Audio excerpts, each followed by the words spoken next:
அடங்குவர். ஐக்கிய அரபு அமீரகம், சவுதி, குவைத் உள்ளிட்ட நாடுகளில் உள்ள அமெரிக்க தளங்களை இலக்கு வைத்து ஈரான் ஏவுகணை தாக்குதல்களை நடத்தி வருகிறது. எண்ணெய் வளம் மிகுந்த இந்த நாடுகளில் எண்ணெய் நிறுவனங்கள், கட்டுமான நிறுவனங்கள், மருத்துவம், சுற்றுலா ஆகிய துறைகளில் பெரும்பாலான இந்தியர்கள் பணியாற்றுகின்றனர்.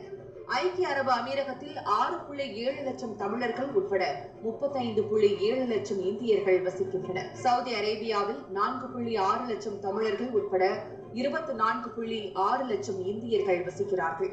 கத்தாரில் 1.7 லட்சம் தமிழர்கள் உட்பட 8.3 லட்சம் இந்தியர்கள் வசிக்கின்றனர். குவைத்தில் 1.95 லட்சம் தமிழர்கள் உட்பட 9.95 லட்சம் இந்தியர்கள் வசிக்கின்றனர். ஈராக்கில் 3000 தமிழர்கள் உட்பட 17,400 இந்தியர்கள் வசிக்கின்றனர். பஹ்ரைனில் 70,000 தமிழர்கள் உட்பட 3.2 லட்சம் இந்தியர்கள் வசிக்கின்றனர். ஓமனில் 1.3 லட்சம் தமிழர்கள் உட்பட 6.8 லட்சம் இந்தியர்கள் வசிக்கிறார்கள். இவர்கள் பாதுகாப்பாக இருக்க இந்திய அரசு அறிவுறுத்தியுள்ளது. இந்தியர்களின் பாதுகாப்பை உறுதி செய்ய அந்தந்த நாடுகளில் உள்ள இந்திய தூதரகங்கள் மூலம் 24 மணி நேர கட்டுப்பாட்டு அறைகளை திறந்துள்ளது.